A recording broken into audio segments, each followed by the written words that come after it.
అనంత టీవీకి స్వాగతం. ఈరోజు మనతో పాటు ఉన్నారు శ్రీలింగం సుధాకర్ రెడ్డి గారు. వారు ప్రస్తుతం దక్షిణ మధ్య క్షేత్ర సంఘటనా కార్యదర్శిగా సేవలు అందిస్తున్నారు. నమస్కారం సుధాకర్ రెడ్డి గారు. ప్రస్తుతం విద్యాభారతి యొక్క అవసరాన్ని మాకు తెలియజేయగలరా? విద్యాభారతి ఆల్ ఇండియా ఆర్గనైజేషన్ దేశవ్యాప్తంగా 24,000 స్కూల్స్ నడుస్తున్నాయి. సామాన్యంగా ఇది ఎన్జిఓ సేవా దృక్పథంతో నడుస్తున్నటువంటి విద్యాలయాలు ఇవి. విద్య అంటే కేవలం డాక్టర్ కావడం, ఇంజనీర్ కావడం అనేది ఒక పార్ట్ అయినప్పటికీ కూడా కేవలం డబ్బు సంపాదన అనేటువంటిదే కాకుండా సమాజానికి సేవ చేయాలి, ఈ దేశానికి సేవ చేయాలి, కుటుంబానికి ఉపయోగపడాలి అనేటువంటి విషయాలు విద్యార్థికి అర్థం కావాలి ఈ సమయంలోనే. అందుకనే మన మాజీ రాష్ట్రపతి డాక్టర్ రాధాకృష్ణ ఒక సందర్భంలో ఒక మాట అన్నాడు, ఒకవేళ పొట్ట నింపుకోవడం కొరకే చదువు యొక్క అవసరమైనట్టుంటే పశుపక్షాదులు ఏమీ చదువుకోకుండానే అవి చక్కగా పొట్ట నింపుకుంటున్నాయి కదా. కాబట్టి చదువు అనేది సమాజానికి ఉపయోగపడగలగాలి అనేటువంటిది సూక్ష్మంగా అతను ఇచ్చినటువంటి ఒక సందేశము. కాబట్టి ఇవాళ ఉన్నటువంటి ఒక స్థితిలో ఈ దేశము, ధర్మము, సమాజము, విలువలు, క్యారెక్టరు ఇవి కంప్లీట్గా వీటి నుంచి పక్కకు తొలుగుతున్నట్టుగా విద్య ఒక వ్యాపారము అనేటువంటి దిశలో కూడా నడుస్తున్నది. పేరెంట్స్కి ఆ దృష్టి కనిపించట్లేదు. పేరెంట్స్ ఏం కోరుకుంటారో మేము కూడా అదే ఇస్తామనే పద్ధతి లోపల విద్యాలయాలు వ్యవహరిస్తున్నాయి. ఈ తరుణం లోపల కనీసం జిల్లా కేంద్రాల్లో, ముఖ్యమైన నగరాల లోపల విద్యాభారతి యొక్క విద్యాలయాలు నడపాలనేటువంటి ఆలోచనతో 1952లోనే ఆ రోజుల్లోపల గోరఖ్పూర్లో, ఉత్తరప్రదేశ్లో ప్రారంభమైంది. ఇవాళ దేశవ్యాప్తంగా 24,000 స్కూల్స్ నడుస్తున్నాయి. మొదటిసారి గోరఖ్పూర్లో అసలు ఎవరు స్టార్ట్ చేశారండి? అప్పుడు ఆ రోజుల్లో గోరఖ్పూర్లో నానాజీ దేశ్ముఖ్, వారితో పాటుగా బాబురావు దేవరస్ అలాంటి కొంతమంది ముఖ్యులు, దేశభక్తి కలిగినటువంటి వ్యక్తులు స్వాతంత్రం వచ్చి ఇంతకాలం అవుతున్నది కాబట్టి మనదైనటువంటి విద్యా విధానం ఈ ప్రభుత్వము అందించలేకపోతున్నది కదా. అందుకని ఎందుకు మనము అటు టెక్స్ట్ బుక్తో పాటుగా విద్యార్థులకి తరగతి గదిలో దేశభక్తిని బోధించవచ్చు కదా అనేటువంటి ఉద్దేశంతో ప్రారంభమైనటువంటి విద్యాలయము. అక్కడ ప్రారంభమైన తర్వాత సహజంగా దేశమంతటి నుంచి కూడా వెళ్ళి దాన్ని చూశారు. ఆ పద్ధతిలో మన దగ్గర కూడా ఒక విద్యాలయాన్ని ప్రారంభం చేయొచ్చు కదా అనే పద్ధతిలో ప్రారంభం చేశారు. అట్లా మన రాష్ట్రం నుంచి కూడా ఈ రెండు తెలుగు రాష్ట్రాలు ఒకటిగా ఆంధ్రప్రదేశ్ పేరుతో ఉన్నటువంటి సమయంలో ఈ ఆంధ్రప్రదేశ్ నుంచి ఎస్ఎల్ఎన్ ఆచార్యులు గారు అనే వారు అక్కడికి వెళ్ళారు. అక్కడ దాన్ని అధ్యయనం చేశారు. అధ్యయనం చేసిన తర్వాత మొట్టమొదటి పాఠశాల ఆదిలాబాద్లో జిల్లాలోని నిర్మల్ నగరం లోపల మొట్టమొదటి పాఠశాల ప్రారంభమైంది. ఇవాళ ఈ రెండు తెలుగు రాష్ట్రాల్లో కలిపి 400 పైచిలకు విద్యాలయాలు నడుస్తున్నాయి. బయట ఉన్న స్కూల్స్కి విద్యాభారతిలో జరుగుతున్న విద్యాభ్యాసానికి గల వ్యత్యాసం ఏంటి అసలు? అంటే బయట స్కూల్స్లో కూడా విద్య చెప్తారు, ఇక్కడ విద్యాభారతిలో కూడా విద్య చెప్తారు. దానికి దీనికి ఉన్న తేడా ఏంటి అసలు? సామాన్యంగా ఏ విద్యాలయం చెప్పినప్పటికీ కూడా ఇవే టెక్స్ట్ బుక్స్. మేము కూడా గవర్నమెంట్ రికగ్నైజ్డ్ స్కూల్సే కాబట్టి ప్రభుత్వం యొక్క టెక్స్ట్ బుక్సే మేము ఇక్కడ చెప్పాలి. వాటితో పాటుగా భారతీయ విలువల్ని జోడించి చెప్పాలి అనేటువంటి ఉద్దేశంతో మేము విద్యాలయాన్ని ప్రారంభం చేశాము. కాబట్టి ఆ సబ్జెక్ట్స్తో పాటుగా అదనంగా ఇక్కడ సదాచారము అనే పేరుతోటి ఒక సబ్జెక్టే ఉంటుంది. మామూలుగా ఇవాళ వ్యక్తి యొక్క సమగ్ర వికాసం అంటున్నాం, ఆల్ సైడెడ్ డెవలప్మెంట్ అని చెప్పేసి అంటున్నాం. అదేదో డిగ్రీస్ అయిన తర్వాతనో, ఇంటర్మీడియట్ అయిన తర్వాతనో, ఇంజనీరింగ్ అయిన తర్వాతనో అయ్యేటువంటిది కాదు డెవలప్మెంట్. విద్యార్థి చిన్నప్పటి నుంచే ఆ డెవలప్మెంట్ అనేది ఉండాలని చెప్పేసి అంటున్నది. మన ఉపనిషత్తులో భారతీయ విద్యా విధానం గురించి చెప్పారు. దాంట్లో ప్రధానంగా అన్నమయ కోశము, ప్రాణమయ కోశము, మనోమయ కోశము, విజ్ఞానమయ కోశము, ఆనందమయ కోశము అని 5 ఉంటాయి. కాబట్టి ఇవి సహజంగా వ్యక్తి లోపల వికసించాలి చిన్నప్పటి నుంచే అని చెప్పేసి అంటారు. అన్నమయ కోశం అంటే శరీరం. శరీరం వికసించడం అంటే కేవలం తిండే ప్రధానం కాదు, దానికి ఆట కూడా ఉండాలి, ఆటలు ఆడుకోవాలి, ఎక్సర్సైజ్ ఉండాలి. అందుకని నర్సరీ నుంచే మా విద్యాలయం లోపల అది 10th క్లాస్ వరకు కానీ అది +2 వరకు కూడా ప్రతిరోజు కూడా వాళ్ళకి ఇక్కడ గేమ్స్ ఉంటాయి, రకరకాల ఆటలు ఉంటాయి. తర్వాత యోగా, వ్యాయామ యోగం ఉంటుంది. దాంతోపాటుగా ప్రాణమయ కోశం అంటే యోగా, ప్రాణాయామంతో పాటుగా యోగాసనాలు ఇక్కడ మేము చేస్తాం. ఇవన్నీ కూడా మా సిలబస్ లోపల భాగమైపోతాయి. అట్లనే విజ్ఞానమయ కోశము అంటే విజ్ఞానం అంటే మన విజ్ఞానం అంతా కూడా సంస్కృతంలో ఉన్నది. వేదాలు, ఉపనిషత్తులు ఇవన్నీ కూడా ఒకటి సంస్కృతం ప్రధానంగా ఇక్కడ బోధించడం కూడా అది కూడా ఒక సబ్జెక్ట్ పెట్టేస్తాం. అట్లనే ఆనందమయ కోశం, ఏది చేస్తే నీకు ఆనందం ఉంటుంది, నీకు ఇస్తేనే ఆనందమా, నువ్వెవరికైనా ఇస్తే కూడా ఆనందమా, అలాంటి సేవాభావాలను కూడా వాళ్ళకు నేర్పించేటువంటి ప్రయత్నం నేర్పుతాము. అట్లా ఈ 5 విషయాల్లో కూడా మేము ప్రధానంగా దేశము, ధర్మము, తల్లి, దేవుడు, ఇవి ఈ సర్వీస్ యాక్టివిటీస్ మేము ద్వారా వాళ్ళకు నేర్పిస్తాం. మానసికంగాను శారీరకంగాను ఒక శిశువుని మీరు చాలా దృఢంగా తయారు చేస్తారు మీ విద్యా భారతిలో. అదే ఉద్దేశం. ఇక్కడ విద్యార్థుల ప్రతిరోజు ఉదయం ఎలా స్టార్ట్ చేస్తారు అసలు? ఫస్ట్ నుంచి ప్రార్థనలు ఏమన్నా ఉంటాయా? ఇక్కడ ప్రధానంగా 3 భావచిత్రాలు ఉన్నాయి. పైన ఓంకారము, భారతమాత, సరస్వతి. సరస్వతి వందన, చదువుల తల్లి సరస్వతి. వాటి భారతీయ విద్య, భారతీయ సంస్కృతి, భారతీయ విలువలు మేము బోధిస్తాం కాబట్టి ఇక్కడ సరస్వతి మాత వందనతోటి ప్రారంభమవుతుంది. ఏకాత్మత స్తోత్రం అనే పేరుతో కూడా ఒక 33 శ్లోకాలు ఉంటాయి. అంటే సైంటిస్టులు, పురాణ పురుషులు, స్వాతంత్ర యోధులు, తర్వాత మాతృమూర్తులు, ఇలాంటి వాళ్ళను వల్లించేటువంటి వాళ్ళ యొక్క జీవితాల గురించి తెలుసుకోవడం కొరకు 33 శ్లోకాలు ఉంటాయి. ఆ రకంగా ప్రార్థనకు ముందు ఏకాత్మత స్తోత్రము సుమారుగా ఒక అరగంట 40 నిమిషాల పాటు కార్యక్రమం ఉంటుంది. ఆ తర్వాత తరగతి గదిలోకి వెళ్ళిపోతారు. ఆ తర్వాత సాయంత్రం పూట ఒక పీరియడ్ కేవలం యోగా కానీ రకరకాల ఆటల కొరకు ఉంటాయి. మధ్యలో ఒక పీరియడ్ సంస్కృతం కొరకు ఉంటుంది, అన్ని తరగతుల కొరకు. తర్వాత వందన కూడా సంగీతంతో ఉంటుంది. సంగీతం కూడా మన దగ్గర ఒక సబ్జెక్ట్, అది సంగీతం టీచర్ ఉంటాడు. వాటి దేశభక్తి పాటలు, ప్రార్థన, ఇవన్నీ కూడా మిగతా ఇన్స్ట్రుమెంట్స్తో పాటుగా ఉంటాయి. హార్మోనియము, తబలా, వీటన్నిటితో పాటు ఉంటాయి. ఏ కళ అయితే ఒక విద్యార్థికి ఇష్టమో అదే కళ నేర్పిస్తూ విద్యని అభ్యసిస్తూ మానసికంగాను శారీరకంగాను స్ట్రాంగ్ చేస్తూ దృఢంగా చేస్తూ ఈచ్ అండ్ ఎవ్రీథింగ్ నేర్పిస్తూనే ఉంటారు ఈ విద్యా భారతిలో. ఒకటి అట్లా రకరకాల కళలు ఉన్నాయి. నృత్యం ఉంది, పాటలు ఉన్నాయి, తర్వాత మిగతా గేమ్స్ ఉన్నాయి. ఒకటి డిఫరెంట్, ఎవరెవరికి ఏమేమి అభిరుచి ఉన్నదో దానికి అనుగుణంగా ఇక్కడ నేర్పించడానికి టీచర్స్ ఉంటారు. అట్లనే నేర్చుకోవడానికి వాళ్ళ సమయం కూడా కేటాయించడం జరుగుతుంది. బయట స్కూల్స్ అయితే ఓన్లీ విద్య ఉంటుంది, ఎటువంటి కళా పోషణ అనేది పిల్లలకి చేయరు. అది చూస్తున్నాము. కాబట్టి ఇవాళ మా విద్యాలయాలకి సామాన్యంగా మేము వెళ్ళి విద్యాలయం పెట్టాలి అనేటువంటి ఒక దృష్టికోణంతో వెళ్ళిన సందర్భాలు లేవు.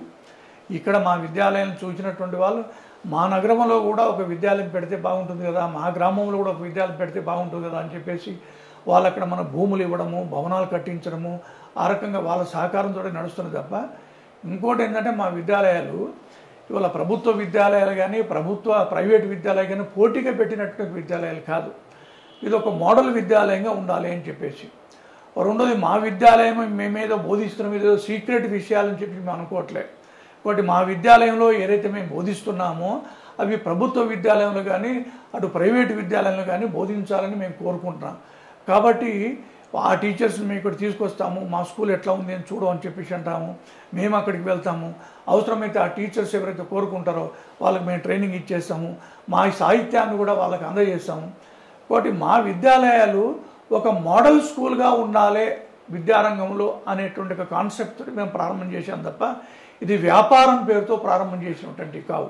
మా దగ్గర విద్యాలయం పెట్టండి అనేటువంటి వాళ్ళ దగ్గరికి వెళ్ళి అక్కడ మేము విద్యాలయాలు పెట్టాము.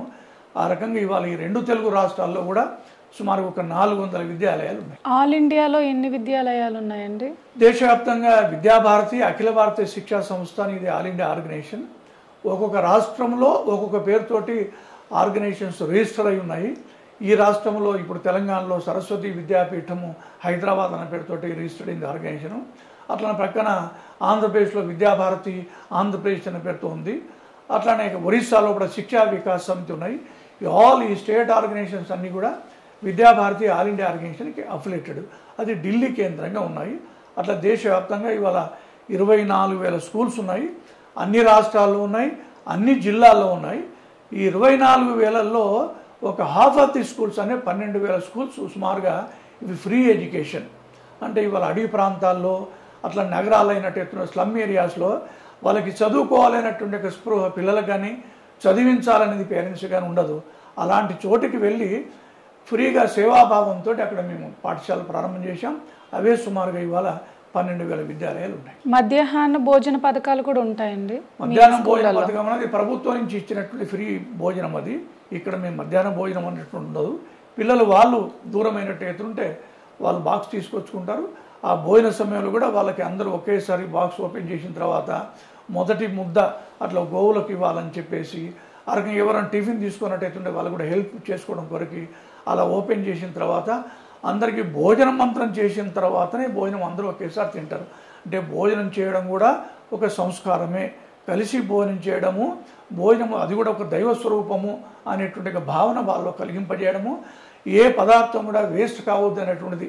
ప్రతిదీ అటు భోజనం కానీ, కూర్చోవడం కానీ, మాట్లాడడం కానీ ఇవన్నీ కూడా సంస్కారంలో భాగమే అనే పద్ధతిలో వాళ్ళకు సంస్కారాన్ని అందించేటువంటి ఒక ప్రయత్నం మేము చేస్తాం. మొత్తం ఈ స్కూల్లో 24,000 స్కూళ్ళు ఉన్నాయి కదా ఆల్ ఇండియాలో, అసలు ఈ బాధ్యత అనేది ఎవరు తీసుకున్నారు? అంటే దానికి ఆల్ ఇండియా లెవెల్లో కమిటీస్ ఉంటాయి, స్టేట్ లెవెల్లో కమిటీ ఉంటాయి, విద్యా లెవెల్లో కూడా కమిటీస్ ఉంటాయి.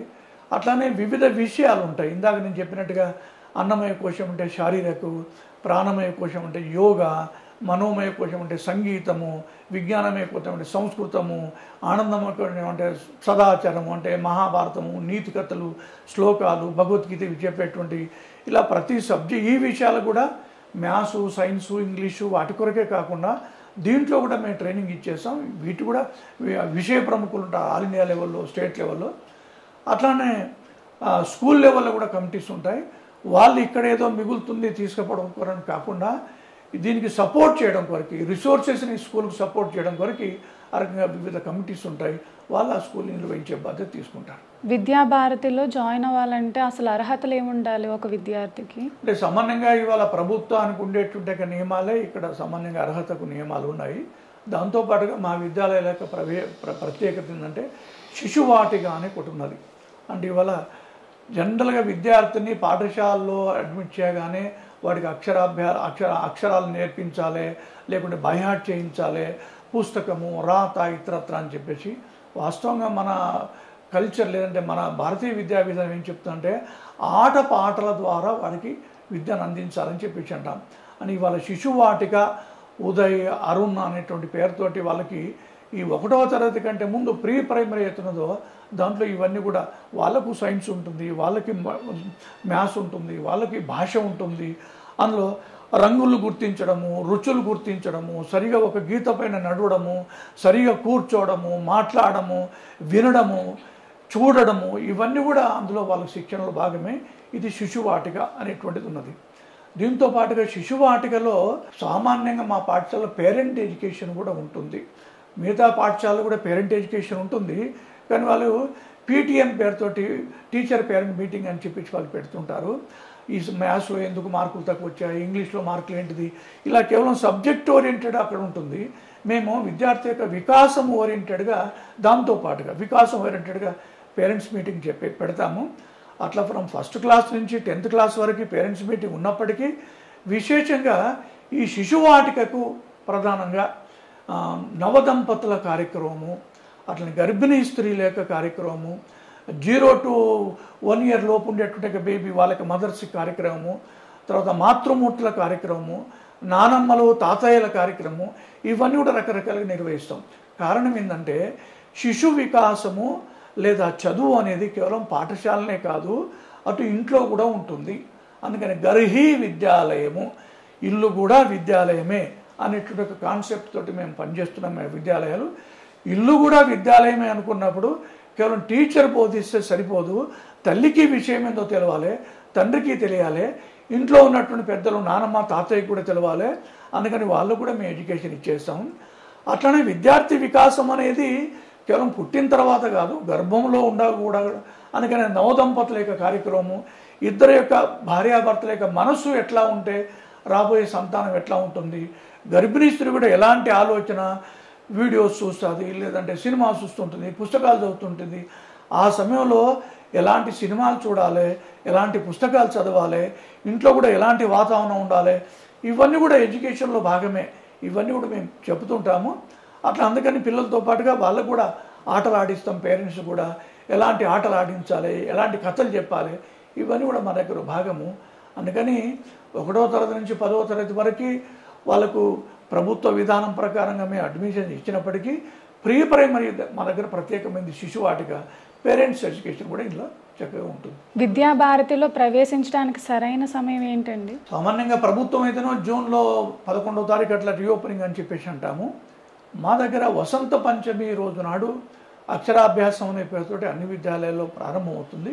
సరస్వతి మాతకు పూజ చేయడము, పిల్లవాడికి అక్షరాభ్యాసం చేయడం అనేది. ఆ తర్వాత అప్పటి నుంచే జనరల్గా అడ్మిషన్స్ ప్రారంభమవుతాయి. ఆ తర్వాత మిగతా వాడి యొక్క స్థాయిని బట్టి వాడిని ఏ తరగతిలో కూర్చోబెట్టాలి, ఏ సెక్షన్లో కూర్చోబెట్టాలి, ఒక స్థాయి ఉన్నటువంటి విద్యార్థులు ఆ రకంగా మిగతా పరీక్షను బట్టి వాడి స్థాయిని బట్టి వాడిని ఎట్లా ఉన్నత స్థితి తీసుకెళ్ళాలి, అది సహజంగా వాడిని బట్టి నేర్పించే ప్రయత్నం చేస్తాం. బయట స్కూల్స్లో చదివే విద్యార్థి డెసిషన్ మేకింగ్ అనేది స్ట్రాంగ్ ఉండట్లేదు. విద్యాభారతిలో చదువుకున్న విద్యార్థికి డెసిషన్ మేకింగ్ అనేది స్ట్రాంగ్గా ఉంటుందంటారా? విద్యాభారతిలో బాలభారతి అని చెప్పేసి ఒక సిలబస్ ఉంది. దాంట్లో శిశుభారతి, బాలభారతి అని చెప్పేసి, అంటే ఈ ప్రీ ప్రైమరీ విద్యార్థి దాని ప్రార్థన సమయం లోపల అగరబత్తులు వెలిగించడము, పూలు తీసుకొచ్చి అక్కడ పెట్టడము, చక్కగా పూలదండ అక్కడ వేయడము అనేటువంటిది, అట్లనే చక్కగా శ్లోకం చెప్పడము, నేటి వార్తలు చెప్పడము, ఏదైనా ఒక కార్యక్రమం ఉంటే విద్యార్థి కార్యక్రమం నిర్వహించడము, ఉపన్యాసాలు ఇవ్వడం, ఇలా నేతృత్వ లక్షణాలన్నీ కూడా విద్యార్థులు ఈ శిశుభారతి, బాలభారతిలో ఉంటాయి. అది కూడా మా దగ్గరే. దానికి ఎలక్షన్స్ కానీ, ఒక కార్యక్రమాన్ని కండక్ట్ చేయడం కానీ, ఒక వస్తువు పోతే దానిపైన ఎంక్వైరీ ఎట్లా చేయాలి, జడ్జ్మెంట్ ఇతరత్ర. కాబట్టి మా స్కూల్లో బాల బ్యాంక్ ఉంటుంది, బాల కోర్టు ఉంటుంది, అంటే సైన్స్ ల్యాబ్ కానీ, సైన్స్ ఫేర్ కానీ, ఖేల్కూద్ కానీ, స్పోర్ట్స్ ఇవి నిర్వహించాలంటే కూడా పిల్లలతో ఒక కమిటీ వేయడం, వాళ్ళతో డిస్కస్ చేయడము, ఆలోచింపజేయడము, అట్లనే గ్రీనరీ విషయంలో కానీ, నీట్నెస్ శుచి విషయంలో కానీ, వీటన్నిటి విషయంలో కూడా కమిటీస్ ఉంటాయి. విద్యార్థి స్వతహాగా చర్చిస్తాడు, డిసిషన్ తీసుకుంటాడు, నిర్భయంగా వచ్చి టీచర్ దగ్గర కూర్చొని ఆలోచిస్తాడు, చెప్తాడు. కాబట్టి భయము అనేది ఉండకూడదని మా దగ్గర. అందుకని టీచర్ చేతిలో బెత్తం ఇవాళ ఎక్కడ లేవనుకోండి, ఇవాళ బెత్తం పట్టుకోవడం కానీ, బెదిరించడం కానీ ఇలాంటిది లేకుండా పిల్లవాడికి చెప్పడం, తల్లిదండ్రులు కూడా అదే చెప్పిస్తాం. జనరల్గా ఇవాళ పిల్లవాడు పాలు తాగకున్నా తినకున్నా కూడా ఒక దయ్యం అని చెప్పేసి, భూతం అని చెప్పేసి భయపెడుతుంటారు, లేదా సెల్ ఫోన్ ఇస్తుంటారు. ఇలాంటి పనులు చేయకూడదని చెప్పేసి కూడా మేము పేరెంట్ ఎడ్యుకేషన్ చెప్తాం. భయం లేకుండానే ప్రశ్నించగలుగుతాడు. ఎక్కడైతే ప్రశ్నించగలుగుతాడో అప్పుడు మానసిక వికాసం జరుగుతుంది. ప్రశ్న లేకుంటే వికాసం ఉండదు. అందుకని ప్రశ్నించే వాతావరణం ఉండాలంటే భయం ఉండకూడదు.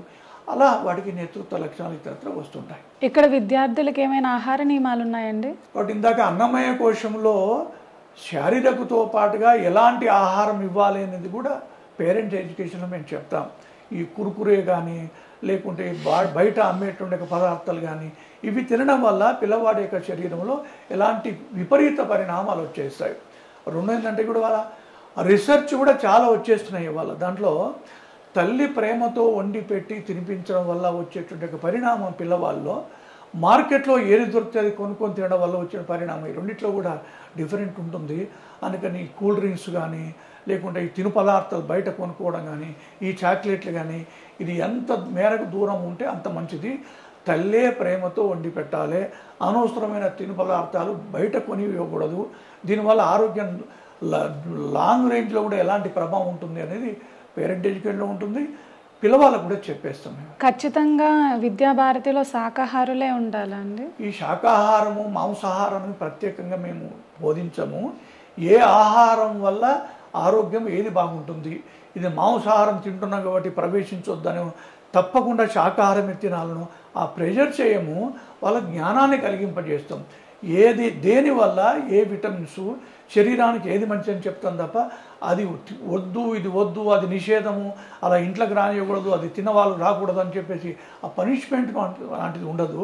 వాళ్ళకు జ్ఞానాన్ని అందించే ప్రయత్నం చేస్తాం. లంచ్ టైంలో శాకాహారం మాత్రమే తెచ్చుకోవాలనే నియమ నిబంధనలు ఏమైనా ఉన్నాయా? అలాంటి నియమ నిబంధనలు ఏముండవు. సామాన్యంగా వాళ్ళు మాంసాహారం ఇంట్లో భుజిస్తున్నప్పటికీ కూడా పాఠశాలకి అందరూ సామూహికంగా వస్తారు కాబట్టి అలాంటివి పెట్టరు. సామాన్యంగా జనరల్గా మేము అండర్స్టాండింగ్ చేస్తాం. భోజనం అనేది అందరికీ ఆమోదయోగ్యంగా ఉండాలి. కొంతమంది తినే వాళ్ళు ఉంటారు, తినని వాళ్ళు ఉంటారు. కాబట్టి ప్రేమ, ఆప్యాయత ఆమోదయోగ్యంగా ఉండాలి. అందుకని సామాన్యంగా అలాంటివి ఉండవు. ఒకటి అర ఎవరైనా తెచ్చుకున్నా కూడా పనిష్మెంట్ కూడా ఏముండదు. నెక్స్ట్ డే ఆ రకంగా వాళ్ళకే అర్థమైపోతుంది అంతే తప్ప పనిష్మెంట్ ఉండదు. వాళ్ళకి నాలెడ్జ్ ఇచ్చేటువంటి ప్రయత్నం చేస్తాం. ఈ సంస్థ ఉచితంగా విద్యను అందిస్తుంది కదా, నిధుల సమీకరణ అసలు ఎలా చేస్తారు? ఒకటేమో ప్రభుత్వం యొక్క ఆర్థిక సహకారం తీసుకోకుండా నడిచేటువంటి విద్యాలయాలు ఇవి. ఎందుకంటే ఇవాళ ఈ ప్రభుత్వం ఉంటుంది, రేపు ఇంకో ప్రభుత్వం ఉంటుంది. వాళ్ళు ఎలా చెప్తే అలా ఉండదు తప్ప మనం అనుకున్నటువంటి ఉద్దేశాలు అక్కడ నెరవేరదు.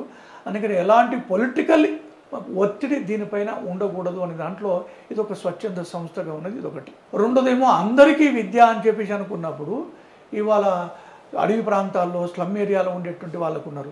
అలాంటి వాటి చోట మేము ఫ్రీ ఎడ్యుకేషన్ అన్న పేరుతో నేను ప్రారంభం చెప్పాను. 12,000 విద్యాలయాలు ఫ్రీ ఎడ్యుకేషన్.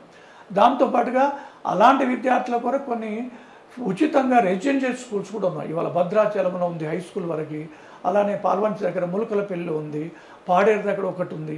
ఇలాంటి దేశవ్యాప్తంగా కూడా ఇలాంటి గిరిజన విద్యార్థుల కొరకు ఉచితంగా ఉన్నది. అచ్చంపేటలో కూడా ఒకటి ఉంది, సంచార జాతుల కొరకు ఫ్రీ ఎడ్యుకేషన్ అలాంటిది ఒకటి ఉంది. రెండోది మిగతా స్కూల్స్ ఏమో పేయింగ్ కెపాసిటీ. మిగతా పేరెంట్ కూడా నేను రకరకాల పేరెంట్ ఇవాళ మద్యపానాలకు ఇతరత్ర లోనైపోతున్నాడు, సినిమాలకు వెళ్తాడు, అన్నిటికీ నీకు డబ్బులు ఉంటాయి, కానీ నీ పిల్లవాడిని చదివించుకోవడం కొరకు కూడా మినిమం ఫీజు అయితే చెల్లించగలగాలి కదా. అందుకని పేయింగ్ కెపాసిటీని బట్టి విద్యాలయాల లోపల మేము ఫీజు పెట్టేస్తాము. కాబట్టి మరి పేయింగ్ కెపాసిటీతో వచ్చేటువంటి శుల్కతోటి ఫీజుతోటి టీచర్స్కి శాలరీస్ ఇచ్చేస్తాము. మిగతా ఈ బిల్డింగ్స్ కానీ, భూములు కానీ, క్లాస్ రూమ్ ఇన్ఫ్రాస్ట్రక్చర్ కానీ, రకరకాల ల్యాబ్స్ కానీ ఇవన్నీ కూడా వెల్విషర్స్ ద్వారా మేము తీసుకుంటాం. కాబట్టి మాకున్న ఇవాళ ఇన్ఫ్రాస్ట్రక్చర్స్ అన్నీ కూడా భూములు డొనేషన్ ద్వారా వచ్చినాయి, లేదంటే వాళ్ళు డొనేషన్స్ కలెక్ట్ చేసుకొని ఖరీదు చేసి మాకు ఇచ్చినాయి తప్ప ఈ ఫీజులలో మిగిల్చుకొని ఈ ఇన్ఫ్రాస్ట్రక్చర్ సమకూర్చుకోలేదు. కాబట్టి ప్రతి స్కూల్కు నేను ఇందాక చెప్పిన కమిటీ ఉంటుందని, ఆ కమిటీ వాళ్ళ రిసోర్సెస్ని వాళ్ళు సమకూరుస్తారు. కాబట్టి మినిమం ఫీ టీచర్ శాలరీస్ కొరకి, మీద రిసోర్సెస్నేమో కమిటీస్ వాళ్ళు చూస్తుంటారు. గ్రామీణ ప్రాంతాల్లో అలాగే పట్టణ ప్రాంతాలు వివిధ విద్యా విధానాలు ఉన్నాయి కదా, దాని గురించి వివరించండి ఒకసారి. కాబట్టి మా దగ్గర కూడా ఒకటేమో నగరాలనేమో సామాన్యంగా సిబిఎస్ఈ స్టేట్ సిలబస్ ఉన్నది, గ్రామీణ ప్రాంతాల్లో ఒకటి ఉంది. విద్యాభారతులు ఇంకోటి ఏంటంటే ఆ గ్రామీణ శిక్ష అనే పేరుతో ఒక వ్యవస్థ ఉంది. అంటే గ్రామ ప్రాంతాల్లో ఉండేటువంటి విద్యార్థులకి అక్కడి వృత్తులపైన ఇంట్రెస్ట్ కలిగింపజేయడం కొరకు కూడా, నేను చదువుకొని పట్టణానికి వెళ్ళాలి అని మాత్రమే కాకుండా ఈ గ్రామంలో కూడా నేను చదువుకొని నేను సెటిల్ కాగలుగుతానా అనే పద్ధతి లోపల అక్కడి వృత్తులపైన కూడా ఇంట్రెస్ట్ ఉంటుంది. దాంతోపాటుగా వనవాసీ విద్యలు కూడా అక్కడ వివిధ వనరులు దాన్ని ఎట్లా సమకూరుస్తాయి, దాని యొక్క జీవనాధారం ఏంటిది, అంటే చదువు అనేది మన భారతీయ విద్యా విధానం నుంచి దూరం చేసేట్టుగా ఉండకూడదు. ఇవాళ ఉండేటువంటి గ్రామీణ వ్యవస్థ కానీ, వనవాసీ వ్యవస్థ కానీ దానికి పోషకంగా ఉండాలనే పద్ధతి లోపల అక్కడ ఏమి అవసరమో అది వాళ్ళకు జోడించి చెప్పే ప్రయత్నం చేస్తాము. రెండోది నగరాల్లోనే ఇవాళ పెద్ద పెద్ద చదువుకున్నటువంటి వాళ్ళు కూడా స్టేట్ సిలబస్ కాకుండా సిబిఎస్ సిలబస్ కావాలి, కేంబ్రిడ్జ్ కావాలని చెప్పేసి అనుకుంటున్నారు. ఆ పద్ధతిలో ఇక్కడ కూడా మన తెలంగాణలో కూడా ఈ మధ్య 2019లో ఒకటి CBSE affiliated, Cambridge affiliated school ఒకటి, శ్రీ విద్యారణ్య ఇంటర్నేషనల్ స్కూల్ అనే పేరుతో ఇక్కడ శారదారామంలో ఒకటి పెట్టాము. రెండోది మాతృశ్రీ ఇంజనీరింగ్ కాలేజీకి ముందు భాగం లోపల దాని దగ్గరగానే విద్యాభారతి విజ్ఞాన కేంద్రం అనే పేరుతో సిబిఎస్ఈ రెసిడెన్సీ స్కూల్ ఒకటి ఇక్కడ ప్రారంభం చేశాం. అట్లా ఇవాళ మాకు డొనేట్ చేస్తున్నారు, మీరు మంచి విద్యను అందిస్తున్నారని చెప్పేసి, కానీ వాళ్ళ పిల్లలు మా దగ్గర చదువుకోలేకపోతున్నారు, ఎందుకంటే ఆ స్టాండర్డ్లో ఆ ఇన్ఫ్రాస్ట్రక్చర్ మా పిల్లలకు లేదు కదా అని చెప్పేసి. కాబట్టి వాళ్ళకు కూడా సంస్కారాలు అందించాలి అనేటువంటి ఒక కాన్సెప్ట్ తోటి కొన్ని ఆ రకంగా ఇంటర్నేషనల్ లెవెల్ లోపల స్కూల్ ప్రారంభం చేయాలని చెప్పి ప్రారంభం చేశాం. ఆ రకంగా అన్ని రకాల వాళ్ళకి విద్యను అందాలి అనేటువంటిది మా యొక్క కాన్సెప్ట్. తెలుగు రాష్ట్రాల్లో ఎంతమంది విద్యాభ్యాసం పూర్తి చేసుకున్నారు, వారు ఏ ఏ స్థానాల్లో స్థిరపడ్డారు? ఇప్పుడు మాకు ఒక 15 సంవత్సరాల క్రితం వరకు, ఒక 10 సంవత్సరాల క్రితం వరకు అన్నీ కూడా తెలుగు మాధ్యమంగా ఉన్నటువంటి పాఠశాలే. ఈ 2 తెలుగు రాష్ట్రాలు కలిసి 400 స్కూల్స్ ఉన్నాయి. అయినప్పటికీ కూడా ఇక్కడ చదువుకున్నటువంటి వాళ్ళు పై చదువులకు వెళ్ళి డాక్టర్లు అయ్యారు, ఇంజనీర్లు అయ్యారు, విదేశాల్లో కూడా చాలామంది సెటిల్ అయినారు. ఇక్కడ వ్యాపారస్తులుగా, టీచర్స్గా వివిధ వృత్తులు ఉన్నారు. అట్లా ఇవాళ ఈ 2 తెలుగు రాష్ట్రాల్లో కలిపి సుమారుగా ఒక 10 లక్షల మంది విద్యార్థులు ఉంటారు.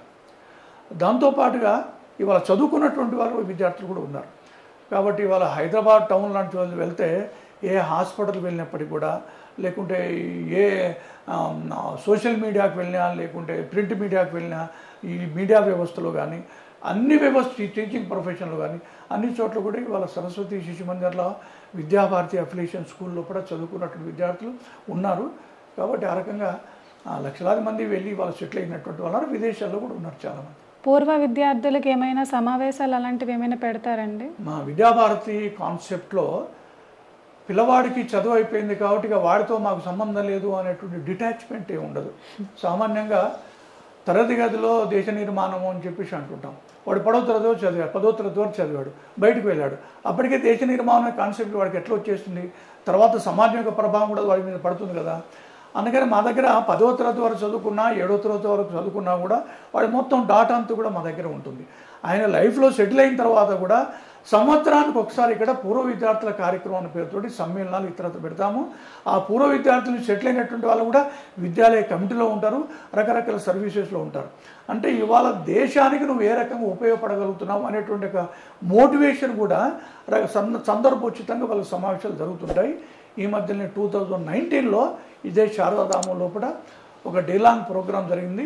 ఈ 2 తెలుగు రాష్ట్రాలకు సంబంధించినటువంటి ఒక పూర్వ విద్యార్థుల కొరకు కార్యక్రమం పెట్టాము. విదేశాల నుంచి వచ్చారు.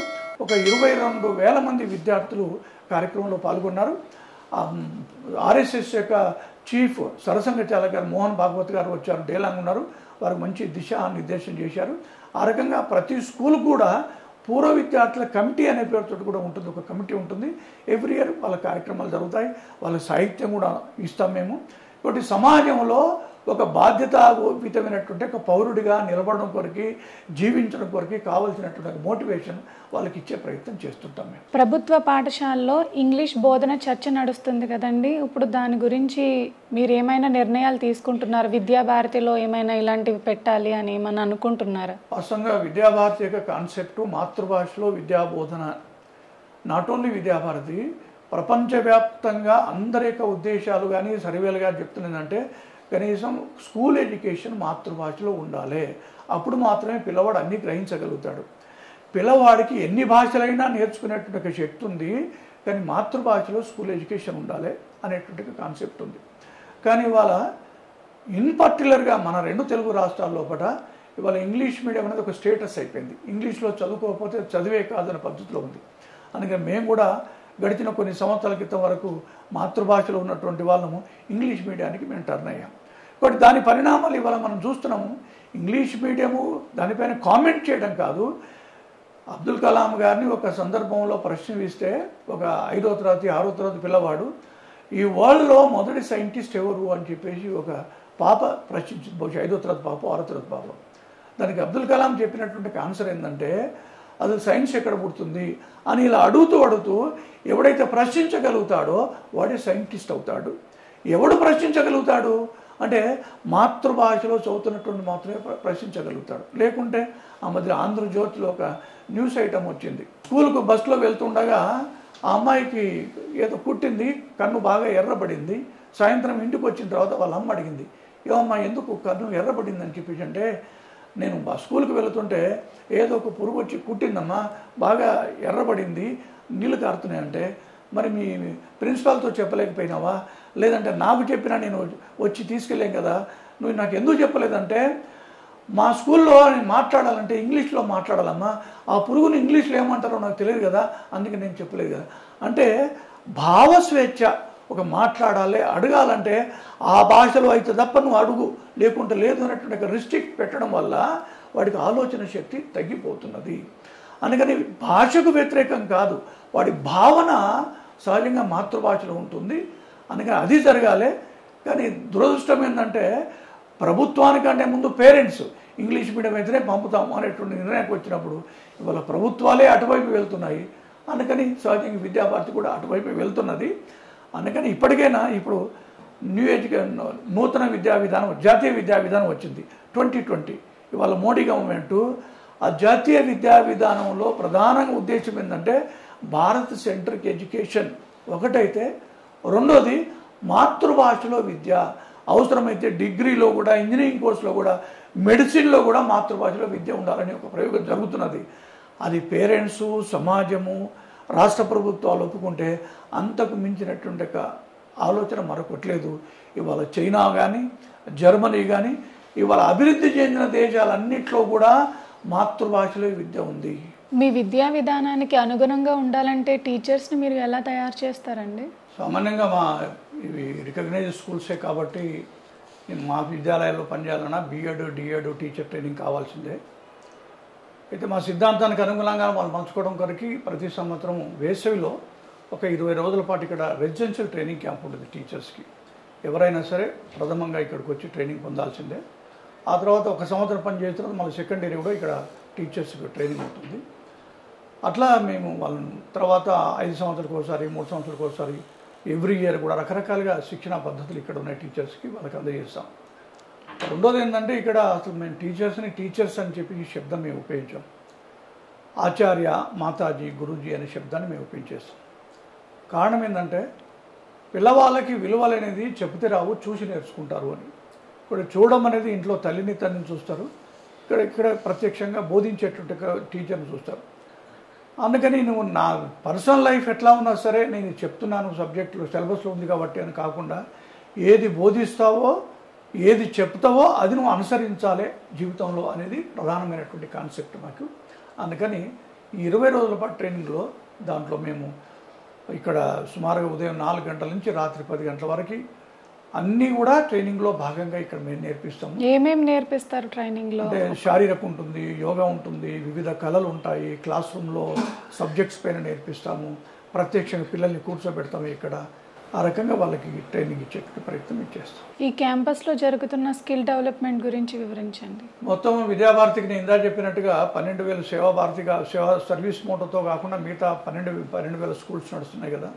వీటన్నిటికీ మా కాన్సెప్ట్ ఏంటంటే ప్రతి స్కూల్ కూడా కనీసం ఒక స్లమ్ ఏరియాను అడాప్ట్ చేసుకొని అక్కడికి వెళ్ళి ప్రీ ఎడ్యుకేషన్ సంస్కార కేంద్రం ఇవ్వాలని చెప్పి అనుకుంటాం. అట్లా మొత్తం ఈ 12,000 స్కూళ్ళు కూడా 12,000 సంస్కార కేంద్రాలు నిర్వహిస్తాయి. ఒక్కొక్క స్కూలు 2, 3, 4, 5 సెంటర్లు కూడా నిర్వహిస్తారు.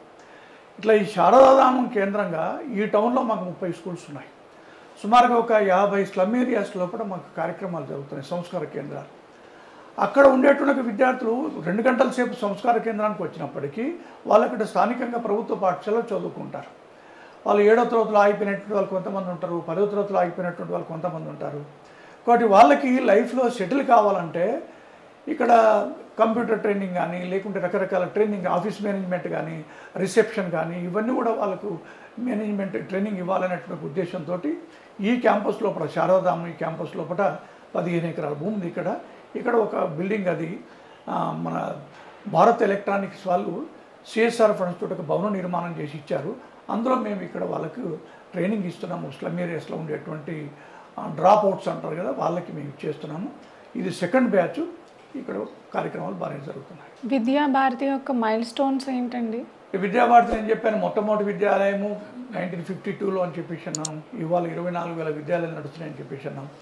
ఇన్ని సంవత్సరాల్లో దాదాపుగా వెల్ సెటిల్డ్ అన్ని రంగాలకు వెళ్ళేటువంటి విద్యార్థులు ఉన్నాయి. ఒక లెక్క ప్రకారంగా దేశవ్యాప్తంగా 1 కోటి మంది విద్యార్థులు ఇవాళ సెటిల్ అయినారు, పూర్వ విద్యార్థులు సెటిల్ అయినారని చెప్పి. ఇవాళ స్వాతంత్రం వచ్చి 75 సంవత్సరాలు పూర్తయిన తర్వాత ఇవాళ దేశవ్యాప్తంగా జాతీయ విలువల గురించి, జాతీయ భావన గురించి పెద్ద ఎత్తున చర్చ నడుస్తుందని చెప్పేసి అంటారు.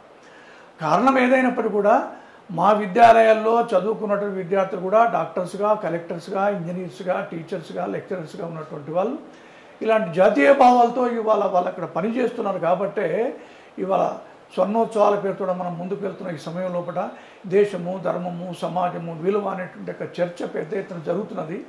అది దానికి ప్రధానంగా విద్యాభారతి విద్యాలయాల యొక్క అవసరము అని చెప్పేసి మేము అనుకోవడమే కాదు, ఇవాళ పెద్ద వాళ్ళు కూడా వచ్చేసి మీరు ఇంకా మంచి స్థాయిలో కూడా విద్యాలయాలు పెట్టండి, ఇంకా ఎక్కువ స్థాయిలో కూడా విద్యాలయాలు పెట్టండి అని చెప్పేసి వాళ్ళు ప్రోత్సహిస్తున్నారు.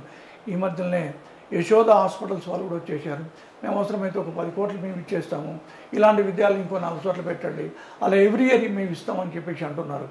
కాబట్టి దీని యొక్క రిజల్ట్ ఉన్నది కాబట్టి అనేక మంది పెద్దవాళ్ళు వచ్చేసి మాకు హెల్ప్ చేస్తున్నాను అనేక రకాలుగా. విద్యాభారతి భవిష్యత్తు లక్ష్యాలు ఏంటండి? ఇప్పుడు దేశంలో అన్ని రాష్ట్రాల్లో మాకు విద్యాలయాలు ఉన్నాయి, దాదాపుగా అన్ని జిల్లాల్లో ఉన్నాయి. ఇంకా కొన్ని జిల్లాల్లో ఇంకా మేము ప్రవేశించాల్సి ఉన్నది. ఇప్పుడు మన తెలంగాణలో కొత్తగా జిల్లాలు ఏర్పడ్డాయి కాబట్టి ఇంకొక ములుగు, తర్వాత ఇలాంటి కొన్ని జిల్లా మానుకోట, ఈ జిల్లా మహబాద్, ఈ జిల్లాలో ఇంకా మాకు పాఠశాలలు లేవు. ఒకటి అన్ని జిల్లాలకు వెళ్ళడం ఒక పార్టు. రెండోది దేశవ్యాప్తంగా వికాసఖండ అంటే తాలూకాలు అని చెప్పేసి అన్నారు గతంలో, తహసీల్, ఆ స్థాయిలో కూడా వెళ్ళాలని చెప్పేసి అనుకుంటున్నాం. కాబట్టి ఇప్పుడు ఉన్నటువంటి 24,000 విద్యాలయాలు రాబోయేటువంటి 5-10 సంవత్సరాల్లో ఇది రెట్టింపు కావాలి అనేటువంటి లక్ష్యంతో మేము ముందుకు వెళ్తున్నాం. +2 ఎడ్యుకేషన్ కూడా స్టార్ట్ చేయబోతున్నారా? ఇప్పుడు సిబిఎస్ఈ దాదాపుగా ఇప్పుడు జాతీయ విద్యా విధానంలో +2 వరకు వెళ్ళాలనేది కాన్సెప్ట్. రాబోయేటువంటి 4-3 సంవత్సరాల్లో ఇది ఇంప్లిమెంటేషన్ జరగవచ్చు కాక మేము కూడా ఇప్పుడు సిబిఎస్ఈ విద్యాలయాలు ఎక్కడెక్కడ హై స్కూల్స్ ఉన్నాయో, ఎక్కడైతే +2కు అనుగుణంగా ఇన్ఫ్రాస్ట్రక్చర్ ఇతరత్ర ఉన్నదో అక్కడ మేము కూడా +2కి వెళ్ళాలని చెప్పేసి అనుకుంటున్నాం. ఎక్కడైనా స్టార్ట్ చేశారండి విద్యాభారతి +2 ఎడ్యుకేషన్ ఆల్ ఇండియాలో ఎక్కడైనా ఒక కాలేజ్ అయినా స్టార్ట్ చేశారా? +2 అనేదేమో స్కూల్ ఎడ్యుకేషన్లోకి వస్తుంది. అది ఆల్రెడీగా ఆంధ్రప్రదేశ్లో కూడా గుడిలోవలో ఉంది ఒకటి. గుడిలోవలో ఒక 50 ఎకరాల భూమిలో విజ్ఞాన విహార విశాఖపట్నం దగ్గర అక్కడ CBSE సిలబస్ +2 ఉన్నది అక్కడ. మిగతా చోట్ల కూడా ఈ సంవత్సరం 2 సంవత్సరాలు +2 ప్రారంభం చేస్తాం. కానీ ఇవి కాకుండా విశాఖపట్నంలో భారతీయ విద్యా కేంద్రం అని చెప్పేసి ఆర్గనైజేషన్ ఉన్నది. అది కూడా విద్యాభారతికి అఫిలేటెడే. వాళ్ళు ఇప్పుడు 2 డిగ్రీ కాలేజ్ ఉన్నాయి అక్కడ, ఇంటర్మీడియట్ కాలేజ్ ఉన్నాయి, సంగీతం కాలేజ్ ఉంది అక్కడ. అట్లనే నెల్లూరు దగ్గర ప్రకాశం జిల్లాలో కూడా అక్కడ కూడా మాకు AKVK కాలేజ్ ఉన్నాయి, లా కాలేజ్ ఉంది, డిగ్రీ కాలేజ్ ఉంది, PG కాలేజ్ ఉన్నాయి. కొన్ని చోట్ల ఇంజనీరింగ్ కాలేజ్ కూడా కర్ణాటకలో ఇంజనీరింగ్ కాలేజ్ ఉన్నాయి. అట్లా కొన్ని చోట్ల ఉంది. కానీ మెయిన్ ఫోకస్ అంతా కూడా విద్యాభారతి స్కూల్ ఎడ్యుకేషన్ పైనే ఉండాలని చెప్పేసి ఆ దృష్టితో మేము ఉన్నాం. చివరిగా మీరు విద్యార్థులకి అలాగే వాళ్ళ తల్లిదండ్రులకి ఇచ్చే సందేశం ఏంటండి? చదువు అంటే కేవలం విద్యాలయము, ఫీజు కడుతున్నాము అక్కడికి సరిపోతుంది అనేది తల్లిదండ్రులు అనుకోకుండా ఇంట్లో ఉండేటువంటి అనేక పరిస్థితులు కూడా విద్యార్థులపైన ప్రభావం చూపెడతాయి. అందుకని అక్కడ ఉండేటువంటి టీవీ కానీ, వాళ్ళ ఇంట్లో ఉండేటువంటి ఫొటోస్ కానీ, వాళ్ళకి బిహేవియర్ కానీ ఇవన్నీ విద్యార్థులపైన ఉంటాయి. అందుకని మేము బ్రతకడం మా కొరకు కాదు పిల్లల కొరకు అని చెప్పనైతే చెప్తాము. కానీ సహజం కూడా ప్రాక్టికల్గా పిల్లల కొరకే బ్రతుకుతాము అనేటువంటి లైఫ్ తల్లిదండ్రులు ఉండాలనేది ఒకటి ప్రధానంగా. విద్యార్థులు కూడా కేవలం సంపాదన కొరకు కాకుండా నేను ఈ దేశం కొరకు చదువుకోవాలి, నేను డాక్టర్నైనా, ఇంజనీర్ అయినా, రేపు కలెక్టర్నైనా, ఏమైనా సరే దేశం కొరకి అనేటువంటి భావనతో ముందుకు వెళ్ళాలనేది ప్రధానంగా. సంపాదన ఎవరైనా సంపాదిస్తారు, సంపాదన కొరకే జీవితం కాదు. కాబట్టి ఇది మేము విద్యార్థులకు ఇచ్చేటువంటి సందేశం. చాలా విలువైన సమాచారాన్ని తెలియజేశారు సుధాకర్ రెడ్డి గారు. ధన్యవాదాలండి.